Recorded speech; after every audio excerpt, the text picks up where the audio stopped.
अमरावतीत स्वच्छता व्यवस्थापन अधिक प्रभावी करण्याकरिता एक महत्त्वाची पाहणी करण्यात आली आहे. महानगरपालिकेचे आयुक्त सौम्या शर्मा चांडक यांनी फ्रेजरपुरा परिसरातील कचरा संकलन यंत्रणेचा सखोल आढावा घेतलाय. फ्रेजरपुरा अमरावतीतील वाढती लोकसंख्या आणि वाढता वाहतूक दबाव लक्षात घेता कचरा संकलनाचे काम अधिक आव्हानात्मक होत आहे.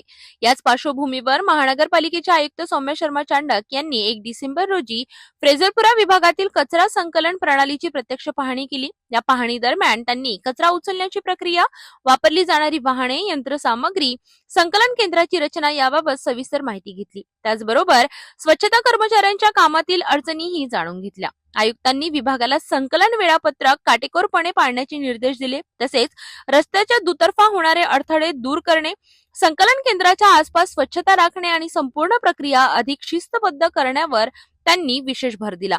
परिसरात अनधिकृत वर्दळ कमी करण्यासाठी तसेच कचरा संकलन केंद्रावरील नियंत्रण वाढविण्यासाठी आवश्यक ठिकाणी गेट बसविण्याचेही आदेश त्यांनी दिलेत. स्वच्छ, सुंदर आणि सुव्यवस्थित अमरावती घडविण्याचे महानगरपालिका सातत्याने प्रयत्नशील आहे. फ्रेजरपुऱ्यातील आजची ही पाहणी त्याच उपक्रमाचा एक महत्त्वाचा टप्पा मानली जात आहे.